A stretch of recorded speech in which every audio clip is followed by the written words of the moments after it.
अरे भाई, तुम दोनों इस तरह भाग क्यों रही हो? अगर तुम दोनों में से किसी को भी चोट लग गई तो इसका हर्जाना कौन भरेगा? माँ, इसने मुझसे बिना पूछे मेरे कपड़े पहन लिए और आज मैं इसको छोड़ूंगी नहीं।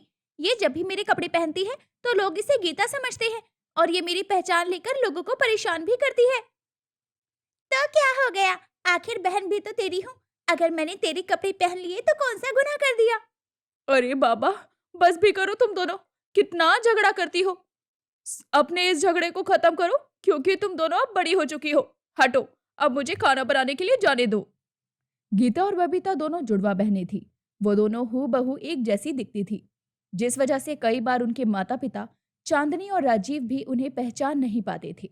ऐसे ही एक दिन, पापा, कॉलेज की फीस देनी है, 2,000 दे दो। अरे बेटा, तुम दोनों इतनी बड़ी हो गई हो, फिर भी मुझसे ही पैसे मांगती हो। कहीं कोई पार्ट टाइम जॉब कर लो। और वैसे भी अब तुम दोनों बहनों को अपना खर्चा खुद निकालना आना चाहिए। पापा, बस कुछ ही दिन रह गए हैं कॉलेज खत्म होने में। उसके बाद देखना, आप सिर्फ हम दोनों बहनें अपना खर्चा उठाएंगी, बल्कि आप और माँ का खर्चा भी उठाएंगी। अगर ऐसी बात है बेटा, तो ये ले, तू 2 नहीं 3,000 रख। बबीता अपने पिता से पैसे लेकर वहां से चली जाती है और कुछ देर के बाद गीता बनकर फिर से अपने पिता से कॉलेज की फीस लेकर चली जाती है। और जब बबीता अपने पिता से फीस लेने के लिए जाती है तो ये देख चांदनी गीता पर भड़कते हुए कहती है, बबीता, तू फिर गीता बनकर आ गई। सुनिए जी, इस बार आप पैसे नहीं देंगे। बचपन से ये शैतान लड़की इसी तरह हमें बेवकूफ बनाती जा रही है। पर माँ, मैं सच में गीता ही हूँ। मेरे आने से पहले ऑलरेडी बबीता गीता बनकर 2 बार पापा से पैसे ले जा चुकी है। आप बेवकूफ बन चुके हैं।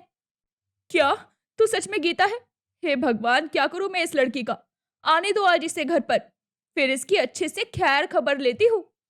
बबीता की इन हरकतों से चांदनी बहुत परेशान हो जाती है। इसी तरह से समय गुजरता है। देखते ही देखते दोनों बहन कॉलेज पास कर लेती हैं। अब जहां बबीता एमएनसी कंपनी में काम करती है, तो वहीं गीता सरकारी बैंक की मैनेजर बन जाती है।